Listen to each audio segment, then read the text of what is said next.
ഓം ശ്രീ ഗുരുഭ്യോ നമ. അമ്മയുടെ ഉപദേശസാരം ഇതാണ്: എല്ലാവരെയും സ്നേഹിക്കൂ. അതാണ് മക്കളെ ഭക്തി, അതുതന്നെയാണ് ജ്ഞാനം, അതുതന്നെയാണ് ധ്യാനവും. പക്ഷെ ഇത് സാധ്യമാണോ എന്ന് ഒരിക്കൽ ഒരു സാധകൻ അമ്മയോട് ചോദിച്ചു.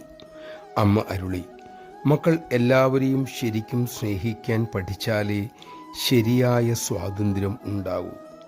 സ്നേഹിക്കാൻ കഴിഞ്ഞില്ലെങ്കിൽ സ്വാതന്ത്ര്യം ഒരിക്കലും ലഭിക്കില്ല. സ്വാതന്ത്ര്യമില്ലാതെ സ്നേഹിക്കാനും സാധ്യമല്ല. നിങ്ങളിലുള്ള നിഷേധഭാവം വേരോടെ പിഴുതെറിയണം. അപ്പോൾ പരിപൂർണ സ്വാതന്ത്ര്യം, ആനന്ദം നിങ്ങളിൽ തനിയെ സംഭവിക്കും. നമഃശിവായ. അമ്മ എപ്പോഴും പറയുന്നു, ലോകത്തിലുള്ള സമസ്തവും അമ്മയുടെ മക്കളാണെന്ന്. ആ വാക്കുകൾ മനസ്സുറപ്പിക്കാൻ സാധിച്ചാൽ നമുക്ക് ആ കാരണം കൊണ്ട് തന്നെ എല്ലാവരെയും സ്നേഹിച്ചു തുടങ്ങാനും സാധിക്കണമല്ലോ. ഇതൊരു സാധനയായി സ്വീകരിക്കാൻ നമുക്ക് കഴിയട്ടെ. അതിനുള്ള കരുത്തിനായി നമുക്ക് അമ്മയോട് പ്രാർത്ഥിക്കാം.